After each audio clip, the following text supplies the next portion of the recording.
নমস্কার বন্ধুরা, Bengal philosophy success একাডেমিতে সকলকে স্বাগত। আজ আমি আলোচনা করব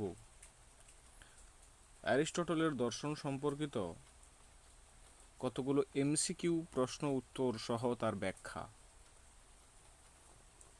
তোমরা প্রথম থেকে শেষ পর্যন্ত ভিডিওটি দেখতে থাকো।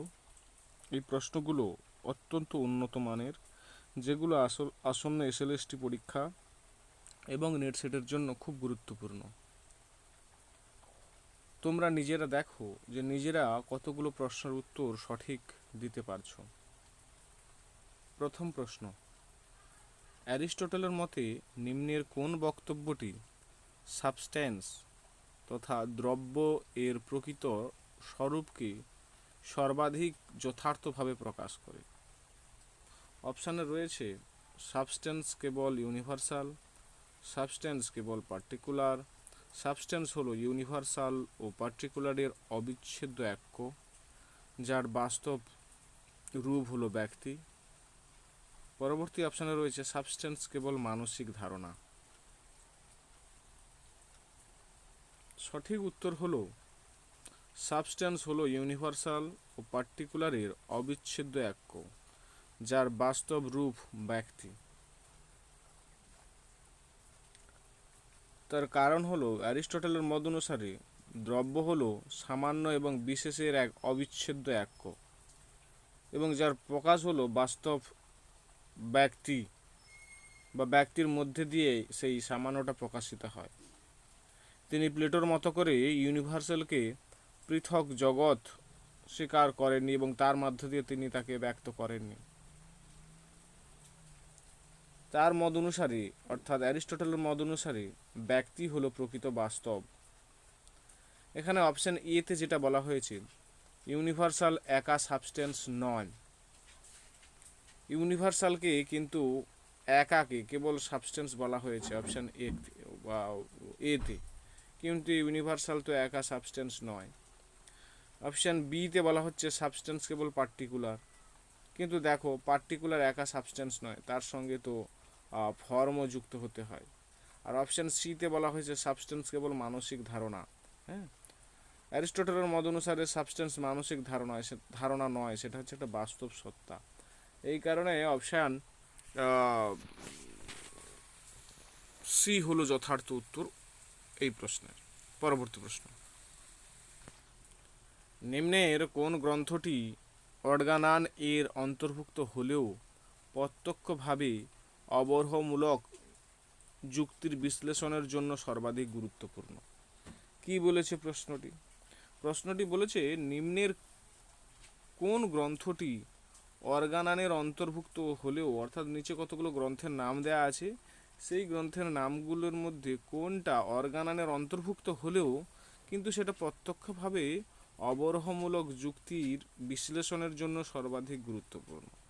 অপশানে রয়েছে ক্যাটাগরি, তারপর রয়েছে প্রিওরর অ্যানালাইটিক্স, তারপর রয়েছে টপিকস, তারপরে রয়েছে অন ইন্টারপ্রিটেশন। এই চারটি অপশানের মধ্যে সঠিক উত্তর কোনটা হবে? সঠিক উত্তর হলো অপশান বি, প্রিয়র অ্যানালাইটিক্স। অ্যারিস্টটল প্রথম সিলোজিজম এর পূর্ণাঙ্গ বিশ্লেষণ করেন এই বইটার মধ্যে দিয়ে, তাই এটি অবরহমূলক বা ডিডাকটিভ যুক্তির বা যুক্তিবিদ্যার প্রধান গ্রন্থ এটা। আর বাকি যে গ্রন্থগুলো রয়েছে, যে এ ক্যাটাগরি, সেই ক্যাটাগরি যে বইটা রয়েছে, সেই বইটা পদার্থ নিয়ে তার শ্রেণী বিভাগ নিয়ে আলোচনা করে। তারপরে টপিকস, এই যে বই, এই বইটাতে তিনি দ্বান্দ্বিক বা ডায়ালেকটিক্যাল যুক্তি নিয়ে আলোচনা করেন। আর অন ইন্টারপ্রিটেশন, এই বইটাতে তিনি বিচার, জাজমেন্ট এবং প্রপোজিশন নিয়ে আলোচনা করেন। তাহলে যে গ্রন্থটি অর্গানানের অন্তর্ভুক্ত কিন্তু সেটা প্রত্যক্ষভাবে অবরহমূলক যুক্তিকে বিশ্লেষণ করে, সেটা কোন গ্রন্থ? না প্রিয়র অ্যানালাইটিক্স। পরবর্তী প্রশ্ন,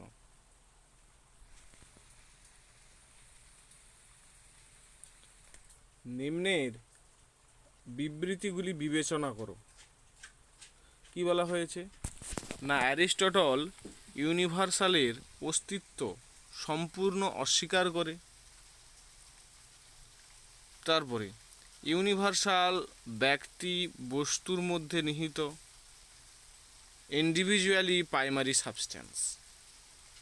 কোনটা হবে? অপশানে দেওয়া আছে দেখো, শুধুমাত্র এক সত্য, শুধুমাত্র 2, 3 সত্য, শুধুমাত্র 1, 3 সত্য, তারপরে 1, 2, 3 সবগুলো। সঠিক উত্তর হলো অপশান বি,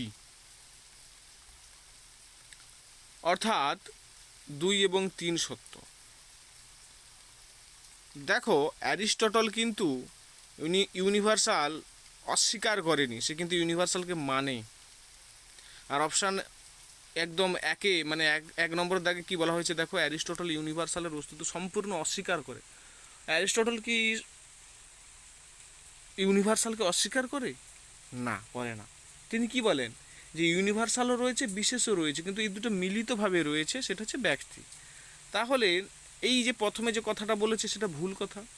তারপরে 2 নম্বরে বলেছে ইউনিভার্সাল ব্যক্তি বস্তুর মধ্যে নিহিত, এটা সত্য কথা, কারণ ইউনিভার্সাল ব্যক্তি বস্তুর মধ্যেই নিহিত।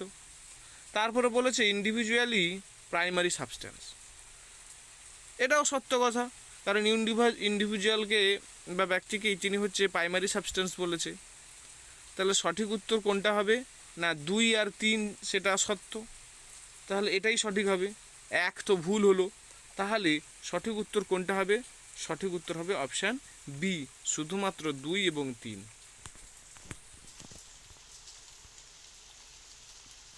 এরপরে রয়েছে অ্যাসারশন এবং রিজনিং যুক্ত প্রশ্ন।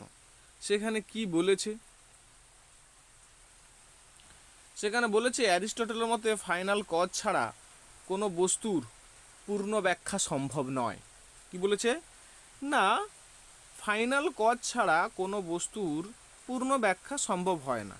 হলো, তাহলে এটা ঠিক, কারণ ফাইনাল কজের কথা তিনি বলতে গিয়ে তিনি কি বলছে যে ফাইনাল কজ হলে এমন এক প্রকার কজ যেখানে একটা উদ্দেশ্য নিয়ে একটা কার্য করা হচ্ছে, আর তিনি জগৎকে ব্যাখ্যা করতে গিয়ে, হ্যাঁ, অর্থাৎ জগতের সমস্ত ঘটনাকে ব্যাখ্যা করতে গিয়ে তিনি কিন্তু কি বলা যায়, বলে জগতে কোনো কিছু এমনি এমনি ঘটে না, হ্যাঁ, তার প্রত্যেক পরিবর্তনের একটা কারণ রয়েছে।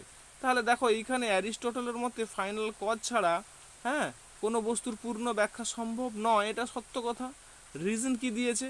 রিজন দিয়েছে প্রকৃতির প্রতিটি সত্তার একটা অন্তর্নিহিত টেলস বা উদ্দেশ্য বা পারপাস রয়েছে, এটাও সত্য কথা। তাহলে সঠিক উত্তর কোনটা হবে না, এ ও আর উভয় সত্য, আর হচ্ছে এ এর যথার্থ ব্যাখ্যা, অর্থাৎ অপশান এ হচ্ছে সঠিক উত্তর। না অ্যারিস্টটলের, কারণ অ্যারিস্টটলের মতে কোনো বস্তু, হ্যাঁ, কে সম্পূর্ণভাবে ব্যাখ্যা করতে হলে ফাইনাল কজকে কিন্তু জানতে হবে, ওনার উদ্দেশ্যটাকে জানতে হবে, কারণ প্রকৃতির প্রত্যেকটা বস্তু একটা উদ্দেশ্য রয়েছে, হ্যাঁ, তাই হচ্ছে এর সঠিক উত্তর অপশান এ। পরবর্তী প্রশ্ন, নিম্নের কোন উদাহরণে ফাইনাল কজ সঠিকভাবে চিহ্নিত হয়েছে? নিম্নের কোন উদাহরণে ফাইনাল কজ সঠিকভাবে চিহ্নিত হয়েছে? উদাহরণগুলো কি দেয়া আছে দেখো, কাঠ দিয়ে টেবিল তৈরি, কাঠটা হচ্ছে ফাইনাল কজ। তারপরে বাড়ি নির্মাণ, রাজমিস্ত্রি হলো ফাইনাল কজ। তারপরে না জাতীয় বীরের স্মৃতি রক্ষার জন্য স্মৃতিস্তম্ভ নির্মাণ, ফাইনাল কজ। তারপরে হচ্ছে বই মুদ্রণ, কাগজ, ফাইনাল কজ। তো এইগুলোর মধ্যে কোনটা ফাইনাল কজ তোমাকে জিজ্ঞাসা করা হয়েছে? দেখো আমরা জানি যে কজ তার মধ্যে 4 প্রকার, একটা ম্যাটেরিয়াল কজ, তারপরে হচ্ছে এফিসিয়েন্ট কজ, হ্যাঁ, তারপরে হচ্ছে তোমার রয়েছে ম্যাটেরিয়াল কজ, এফিসিয়েন্ট কজ, তারপরে আরেকটা রয়েছে যে কজ সেটা হচ্ছে কি না ফর্মাল কজ, তারপরে রয়েছে কি ফাইনাল কজ। তো এইভাবে 4 প্রকার কজের কথা বলেছেন তিনি। কিন্তু এখানে ফাইনাল কজের উদাহরণ কোনটা হবে তোমাকে জিজ্ঞাসা করছে। তাহলে অপশন সি হলো সঠিক উত্তর। কারণ ফাইনাল কজের অর্থ হলো, হ্যাঁ, না যে উদ্দেশ্যে কোনো বস্তু তৈরি হয়, যে উদ্দেশ্যে একটা বস্তু তৈরি হয়, হ্যাঁ, সেটাই ফাইনাল কজ। তাহলে জাতীয় বীরের স্মৃতি রক্ষার জন্য যে স্মৃতিস্তম্ভ নির্মাণ করা হলো সেটা একটা উদ্দেশ্য নিয়ে করা হয়েছে, তাই তো? তাহলে এই কারণে এইটাই হচ্ছে ফাইনাল কজ। হ্যাঁ, আর বাকিগুলো মানে যেটা কাঠ, হ্যাঁ, যে কাঠ দিয়ে টেবিল তৈরি হচ্ছে সেটা ম্যাটেরিয়াল কজ।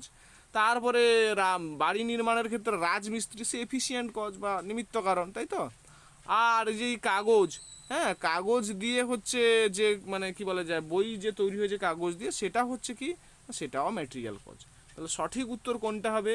না অপশন সি, ফাইনাল কজের সঠিক উত্তর।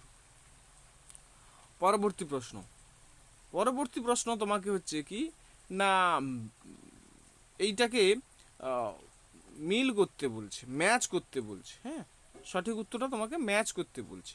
কীরকম বলছে দেখো, এখানে 4টা কজ দেওয়া আছে, কি material cause, efficient cause, formal cause আর ফাইনাল কজ। স্কাল্পটর মানে কি? স্কাল্পটর মানে হচ্ছে যে নির্মাণ করেছে, নির্মাতা। তারপরে পারপাস মানে কি না যে উদ্দেশ্য করা হয়েছে। তারপর ব্রোঞ্জ মানে কি যে ধাতু দিয়ে তৈরি হয়েছে সেটা ব্রোঞ্জ। তারপর হচ্ছে ডিজাইনটা মানে কি? ডিজাইনটা মানে হচ্ছে নকশা বা আকার। তাহলে কোনটা কার সঙ্গে যাচ্ছে তোমরা দেখো। তাহলে সঠিক উত্তর হলো অপশান এ। কেন? ম্যাটেরিয়াল কজের সঙ্গে যাচ্ছে 3 উপাদান কজ, যে ওটা দিয়ে তৈরি হয়েছে ব্রোঞ্জ। তারপরে অপশান বি তে রয়েছে এফিসিয়েন্ট কজ কোনটা? না এফিসিয়েন্ট কজ হলো না সেটা যেটা হচ্ছে নিমিত্ত কারণ। তাহলে স্কাল্পটর হচ্ছে নির্মাতা। তারপরে ফর্মাল কজ কোনটা? না ডিজাইনটা বা নকশাটা হচ্ছে ফর্মাল কজ। তারপর হচ্ছে ফাইনাল কজ কোনটা? না ফাইনাল কজ হলো না যে পারপাসে বা যে উদ্দেশ্যে সেটা নির্মাণ করা হচ্ছে সেটা। তাহলে অপশান এ হলো সঠিক উত্তর। পরবর্তী প্রশ্ন, ক্রোনোলজি অনুযায়ী সঠিক ক্রম কোনটি? তোমাকে বলতে হবে। প্লেটো, অ্যারিস্টটল, তারপরে লয়েসিয়াম, তারপরে হচ্ছে আলেকজান্ডার দ্য গ্রেট, এটা না অ্যারিস্টটল, প্লেটো, লয়েসিয়াম, আলেকজান্ডার। তারপর হচ্ছে প্লেটো, আলেকজান্ডার, অ্যারিস্টটল, লয়েসিয়াম। তারপর রয়েছে আলেকজান্ডার, অ্যারিস্টটল, প্লেটো, লয়েসিয়াম। কোনটা হবে সঠিক ক্রম সেটা তোমাকে বলতে হবে। এর সঠিক ক্রম হলো কোনটা? না অপশান ই। কেন? না প্লেটোর পরে রয়েছে অ্যারিস্টটলের পরে দেখো, প্লেটোর পরে অ্যারিস্টটলের গুরু হচ্ছে প্লেটো। আর তারপরে রয়েছে দেখো অ্যারিস্টটল একটা বিদ্যালয় প্রতিষ্ঠা করেছিল, সেই বিদ্যালয়ের নাম হচ্ছে লয়সিয়াম বলে একটা বিদ্যালয় তিনি প্রতিষ্ঠা করেছিলেন, এই কারণে সেটা। তারপরে অ্যারিস্টটল হচ্ছে এর শিষ্য বা শিক্ষক ছিল, মানে অ্যারিস্টটল হচ্ছে কার শিক্ষক ছিলেন?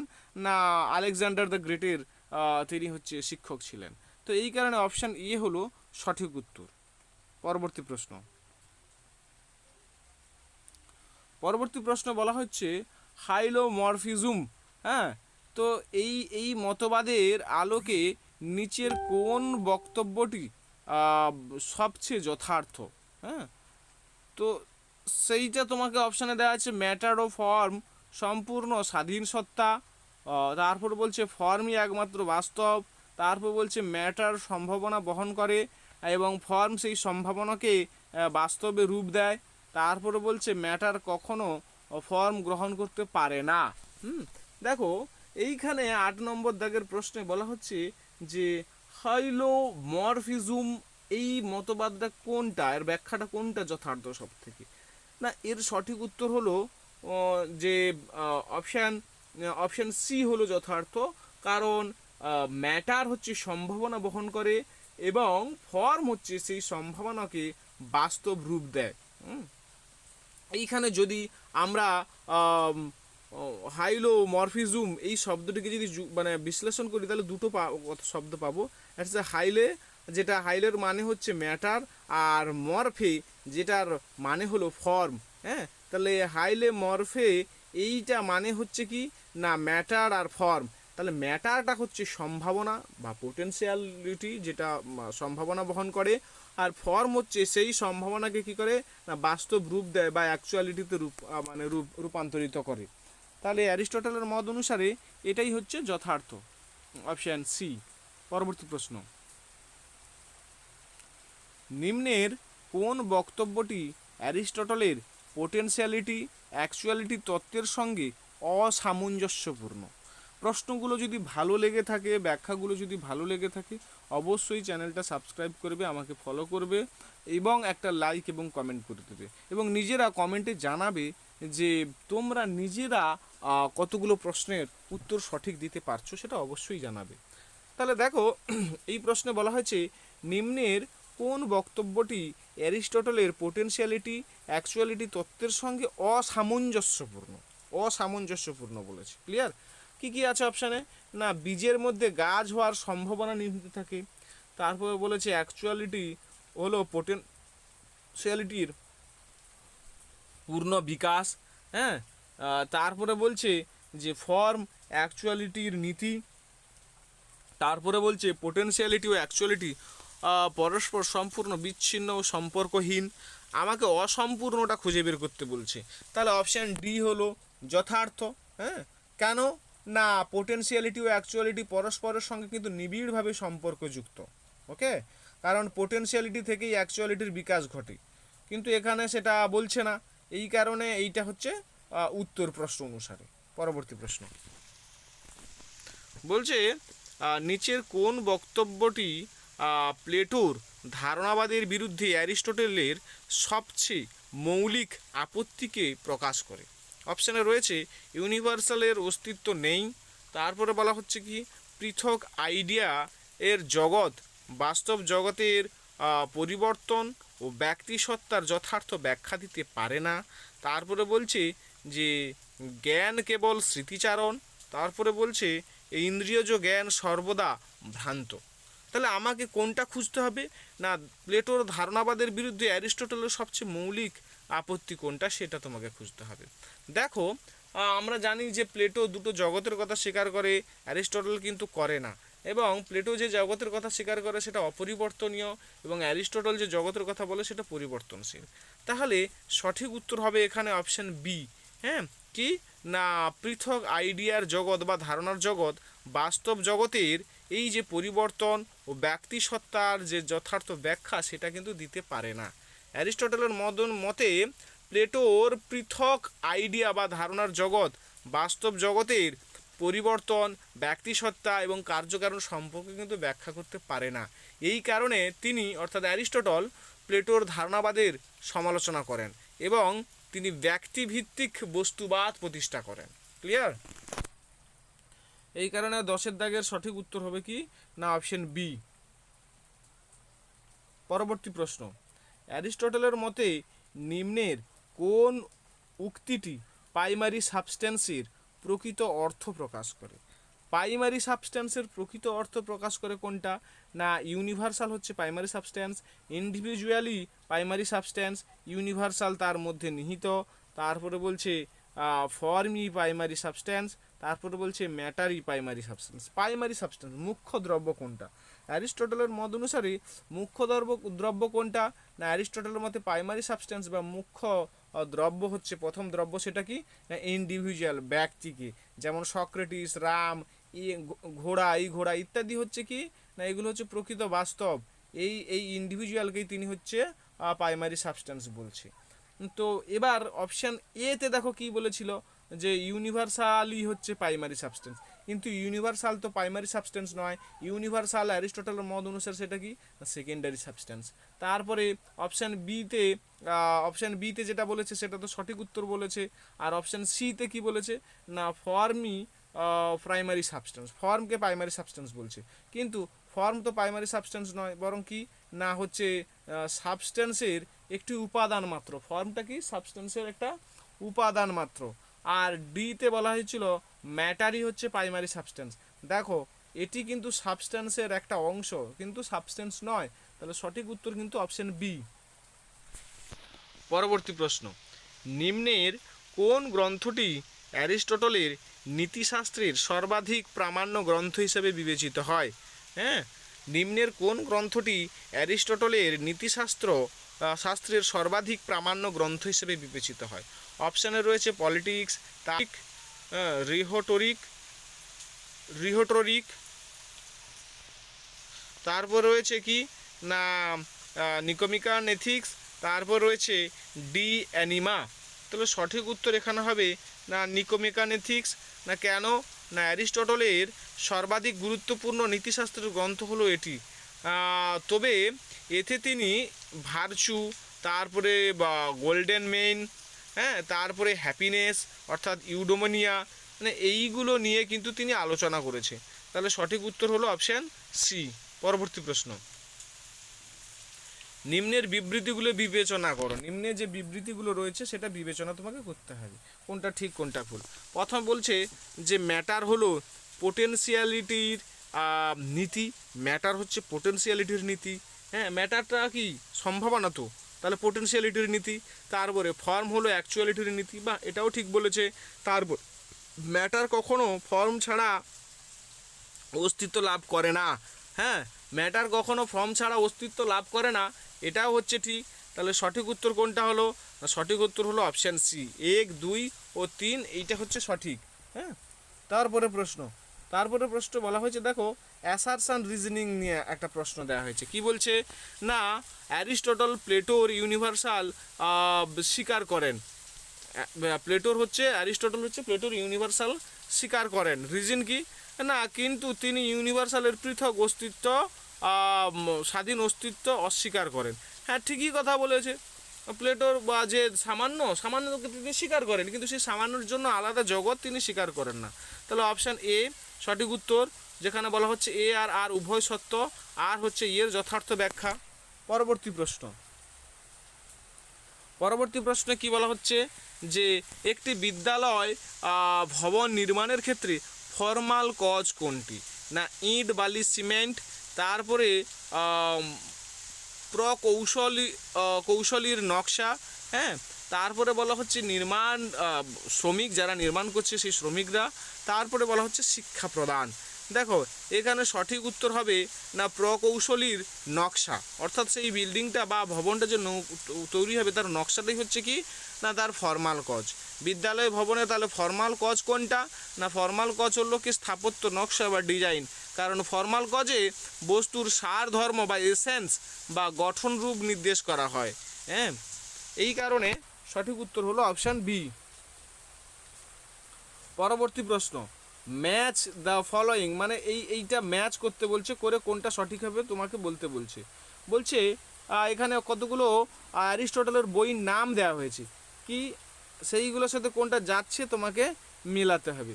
প্রথমে বলা হচ্ছে ডি অ্যানিমা, তারপরে পোয়েটিক্স, তারপরে পলিটিক্স, তারপরে এটা, আর তালিকা 2তে বলা হচ্ছে পলিটিক্স, তারপরে সাইকোলজি, তারপরে বলা হচ্ছে লিটারারি থিওরি, তারপরে বলা হচ্ছে অরাটরি। তো এইগুলোর মধ্যে কোনটা কার সঙ্গে যাবে তোমাকে বলতে হবে। তোমাদের বলি যে এই যে ডি অ্যানিমা, এই ডি অ্যানিমাটা হচ্ছে একটা সাইকোলজিক্যাল গ্রন্থ, তো সাইকোলজির সঙ্গে এটা যাবে। আর যেটা হচ্ছে কি বলা যায় পোয়েটিক্স, হ্যাঁ, সেটা হচ্ছে কিন্তু পোয়েটিক্স মানে সেটা লিটারারি থিওরি। হ্যাঁ, তো তারপরে রয়েছে দেখো যে পলিটিক্স হচ্ছে কি না পলিটিক্স হচ্ছে সেটা হচ্ছে পলিটিক্যাল ফিলোসফি। হ্যাঁ, পোয়েটিক্স হচ্ছে পলিটিক্যাল ফিলোসফি, তাহলে পলিটিক্স এটা ওইটাতে যাবে। আর তারপরে রয়েছে রিহেট্রোরিকটা মানে কি না রিহেট্রোরিক মানে হচ্ছে যেটা ওটা হচ্ছে যাবে কার সঙ্গে না ওরাটরির সঙ্গে যাবে। তাহলে সঠিক উত্তর কোনটা হবে? না সঠিক উত্তর যেটা হবে সেটা হলো অপশান এ। কারণ ডি অ্যানিমার সঙ্গে দেখো সাইকোলজি 2 যাচ্ছে, তারপরে পোয়েটিক্সের সঙ্গে দেখো লিটারারি থিওরি যাচ্ছে, তারপরে পলিটিক্সের সঙ্গে দেখো না পলিটিক্স এটা যাচ্ছে, তারপর রিহেটরিক সঙ্গে দেখো কোনটা যাচ্ছে না ওরাটরি যাচ্ছে। তাহলে সঠিক উত্তর অপশান এ হলো যথার্থ। পরবর্তী প্রশ্ন, নিম্নের কোন গ্রিক টার্ম এর অর্থ চূড়ান্ত উদ্দেশ্য? নিম্নের কোন গ্রিক টার্ম এর চূড়ান্ত উদ্দেশ্য হলো ইন্ড অর গোল? সেখানে দেওয়া আছে দেখো অপশানে লোগোস, টেলস, হ্যাঁ, হাইলে, তারপর হচ্ছে মরফে। তো সঠিক উত্তর হলো অপশান বি, টেলস। হ্যাঁ, টেলসের মানে হচ্ছে কি না, সেটা বোঝায় কি উদ্দেশ্যকে, গোলকে, ইন্ডকে, পারপাসকে বোঝায়। তাহলে এটাই হচ্ছে অ্যারিস্টটলের হচ্ছে টেলোলজির মেন ভিত্তি। আর এখানে বাকি যেগুলো রয়েছে, লোগোস, লোগোস মানে হচ্ছে যে যুক্তি, হাইলো মানে ম্যাটার, আর মরফে মানে ফর্ম, তাই তো? তো এই কারণে সঠিক উত্তর হলো অপশন বি। পরবর্তী প্রশ্ন, নিম্নের কোন উদাহরণটি পোটেনশিয়ালিটি থেকে অ্যাকচুয়ালিটিতে রূপান্তরের সবচেয়ে যথার্থ উদাহরণ? পোটেনশিয়ালিটি থেকে অ্যাকচুয়ালিটিতে রূপান্তরের যথার্থ উদাহরণ কোনটা তোমাকে বলতে হবে। অপশানে দেওয়া আছে দেখো, একটি সম্পূর্ণ নির্মিত বাড়ি, একটি স্থির পাথর, বীজ থেকে পূর্ণ বয়স্ক গাছ পরিণত হওয়া, একটি আঁকা ছবি। সঠিক উত্তর কোনটা হবে না, সঠিক উত্তর হবে অপশান সি, বীজ থেকে পূর্ণ বয়স্ক গাছে পরিণত হওয়া। এটা হলো সঠিক উত্তর। পরবর্তী প্রশ্ন, পরবর্তী প্রশ্ন হচ্ছে অ্যাসারশন রিজনিং। সেখানে কি বলছে, অ্যাসারশন রিজনিংয়ে কি বলছে না, অ্যারিস্টটল পরিবর্তন, চেঞ্জকে বাস্তবতার একটি মৌলিক বৈশিষ্ট্য বলে মনে করেন। আর রিজনে কি বলছে না, তার কারণ হলো তার মতে পরিবর্তন হলো পোটেনশিয়ালিটির এর অ্যাকচুয়ালিটিতে রূপান্তর।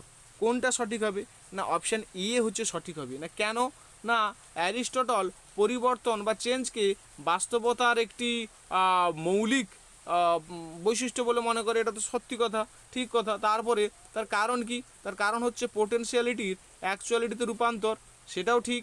তাহলে অপশান এ সঠিক উত্তর হবে, অর্থাৎ এ ও আর উভয় সত্য, আর হচ্ছে এ এর যথার্থ ব্যাখ্যা। পরবর্তী প্রশ্ন,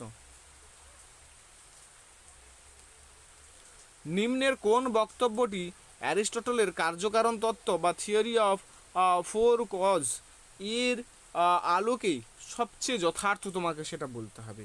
কি আছে না, এফিসিয়েন্ট কজই একমাত্র প্রকৃত কারণ, ম্যাটেরিয়াল কজ ছাড়া অন্য কারণগুলো প্রয়োজন নেই। তারপরে বলছে কোনো বস্তুর পূর্ণ ব্যাখ্যার জন্য ম্যাটেরিয়াল, এফিসিয়েন্ট, ফর্মাল এবং ফাইনাল এই চারটি বিবেচনা করতে হবে। ফাইনাল কজ কেবল নৈতিক দর্শনে প্রযোজ্য, প্রকৃতিতে নয়। তাহলে সঠিক উত্তর হবে অপশান সি, কারণ তিনি চারটি কারণের কথা বলে। তারপরে প্রশ্ন, নিম্নের কোন বক্তব্যটি অ্যারিস্টটলের দ্রব্যতত্ত্ব বা থিওরি অফ সাবস্টেন্স এর সঙ্গে সবচেয়ে বেশি সামঞ্জস্যপূর্ণ? কোনটা অ্যারিস্টটলের দ্রব্যতত্ত্বের সঙ্গে সবথেকে বেশি সামঞ্জস্যপূর্ণ? অপশানে দেখো কি দেওয়া আছে, ইউনিভার্সাল একমাত্র বাস্তব, পার্টিকুলার কেবল ইউনিভার্সালের ছায়া, তারপরে বলছে ব্যক্তি, ইন্ডিভিজুয়াল হলো প্রকৃত দ্রব্য যেখানে ফর্ম ও ম্যাটার অবিচ্ছিন্নভাবে যুক্ত, তারপরে বলছে কি ফর্ম ও ম্যাটার সম্পূর্ণ পৃথকভাবে বিদ্যমান। সঠিক উত্তর হলো অপশান সি, অর্থাৎ ব্যক্তি, ইন্ডিভিজুয়াল হলো প্রকৃত দ্রব্য যেখানে ফর্ম এবং ম্যাটার অবিচ্ছিন্নভাবে যুক্ত থাকে। তাহলে অপশান সি হলো যথার্থ উত্তর। পরবর্তী প্রশ্ন, নিম্নের কোন গ্রন্থটি মূলত সিলোজিজম এর বিশ্লেষণের জন্য সর্বাধিক গুরুত্বপূর্ণ? কোনটা সিলোজিজমের জন্য সর্বাধিক গুরুত্বপূর্ণ? এই প্রশ্নটা কিন্তু আমরা আগেও পড়েছি। সিলোজিজমের জন্য যেটা যথার্থ গুরুত্বপূর্ণ তার মধ্যে রয়েছে দেখো ক্যাটাগরি, প্রিওরাই অ্যানালাইটিক্স, পোস্টেরিয়রাই অ্যানালাইটিক্স, তারপরে টপিকস। যথার্থ উত্তর হবে প্রিওরাই অ্যানালাইটিক্স, সেটাই হচ্ছে কি যথার্থ। সেখানেই হচ্ছে তিনি হচ্ছে অবহর যুক্তি নিয়ে আলোচনা করেছে। আর আমরা তো আগেও বলেছি যে তিনি ক্যাটাগরির মধ্যে পদার্থর শ্রেণীবিভাগ নিয়ে আলোচনা করেছে, তারপরে পোস্টেরিয়র অ্যানালাইটিক্সের মধ্যে তিনি বৈজ্ঞানিক প্রমাণ নিয়ে আলোচনা করেছে, আর টপিক্সের মধ্যে তিনি দ্বান্দ্বিক যুক্তি নিয়ে আলোচনা করেছে। তারপরে প্রশ্ন, নিম্নের বিবৃতিগুলি বিবেচনা করতে বলছে। বলছে টেলোলজি অনুযায়ী প্রকৃতির প্রতিটি বস্তুর একটি নির্দিষ্ট লক্ষ্য রয়েছে। হ্যাঁ, সত্য কথা রয়েছে, অ্যারিস্টটল সেটা স্বীকার করে। তারপরে ফাইনাল কজ কেবল মানুষের কর্মের ক্ষেত্রে প্রযোজ্য, এইটা ভুল। ফাইনাল কজ কিন্তু কর্মের ক্ষেত্রে প্রযোজ্য নয়, সেটা হচ্ছে এফিসিয়েন্ট কজ, তাই না? তারপরে প্রকৃতির পরিবর্তন উদ্দেশ্যমূলক, এটা ঠিক, প্রকৃতির পরিবর্তন উদ্দেশ্যমূলক, এটা ঠিক কথা। তাহলে সঠিক উত্তর কোনটা হবে দেখো অপশানে দেওয়া আছে। তাহলে অপশান যেটা সঠিক হবে সেটা হচ্ছে অপশান বি, 1 আর 3 সত্য, তাই তো? তারপরের প্রশ্ন রয়েছে যে একটা অ্যাসারশন এবং রিজনিং রয়েছে। সেখানে কি বলছে, অ্যারিস্টটলের মতে ম্যাটার নিজে অসম্পূর্ণ, ম্যাটার নিজে অসম্পূর্ণ। তারপরে রয়েছে কি না, কারণ ফর্ম ম্যাটারকে বাস্তবতা প্রদান করে। ঠিক, দুটোই সত্য এবং কারেক্ট ব্যাখ্যা, তাহলে অপশান এ হলো সঠিক উত্তর। তারপরে বলছে একটি বইয়ের ক্ষেত্রে এফিসিয়েন্ট কজ কোনটি, একটি বইয়ের ক্ষেত্রে এফিসিয়েন্ট কজ কোনটি, কাগজ না বইয়ের বিষয়বস্তু না বা লেখক ও মুদ্রণকারী না জ্ঞান প্রদান। এফিসিয়েন্ট কজ নিমিত্ত কারণ, একটা বই তৈরির ক্ষেত্রে যে লিখছে এবং যে মুদ্রণকারী সেই হচ্ছে নিমিত্ত কারণ, তাহলে অপশান সি হলো যথার্থ হলো। তাহলে এই যে 25টি প্রশ্ন আমি আলোচনা করলাম, এই 25টি প্রশ্ন অত্যন্ত গুরুত্বপূর্ণ। যদি হচ্ছে ভিডিওটা ভালো লেগে থাকে তাহলে অবশ্যই একটা লাইক করবে, চ্যানেলটাকে সাবস্ক্রাইব করে রাখবে, বন্ধুদের মধ্যে শেয়ার করে রাখবে এবং কমেন্টে তোমরা জানিও যে এই 25টি প্রশ্নের মধ্যে তোমরা নিজেরা কতগুলো সঠিক উত্তর দিতে পারলে, সেটা অবশ্যই জানাবে। আমি কিন্তু প্রত্যেকের কমেন্ট পড়ি এবং তার উত্তর দেওয়ার চেষ্টা করি। বাকি আরও যে 25টি প্রশ্ন রয়েছে, যদি এই ভিডিওটিতে তোমরা কি বলা যায় দেখি লাইক এবং যদি দেখি যে ভিডিওটিতে তোমরা কমেন্ট করছো এবং ভিডিওটি যদি তোমাদের ভালো লেগে থাকে কমেন্টের মধ্যে যদি জানাও, তাহলে এর পরে যে বাকি আরও যে 25টি প্রশ্ন রয়েছে সেইগুলো কিন্তু আমি পরবর্তী পার্টের ভিডিওতে আমি অবশ্যই আলোচনা করব। হ্যাঁ, আজকের তাহলে এত দূর থাক। আবার আমরা অন্য কোনো ভিডিওতে অন্য কোনো প্রশ্ন উত্তর সেশন নিয়ে আলোচনা করব। যদি আজকের এই ভিডিওগুলো ভালো লেগে থাকে, যদি এই ব্যাখ্যাগুলো এবং প্রশ্নগুলো যদি গুণমান সম্পন্ন মনে হয়, তাহলে অবশ্যই তোমরা আমাকে কমেন্টের মধ্যে জানিও। তাহলে অ্যারিস্টটলের দর্শন থেকে বাকি যে প্রশ্নগুলো রয়েছে সেই প্রশ্নগুলো কিন্তু আমরা নেক্সট পরবর্তী কোনো ভিডিওতে আলোচনা করব। ধন্যবাদ, সকলে ভালো থেকো, ভালোভাবে পড়াশোনা করো।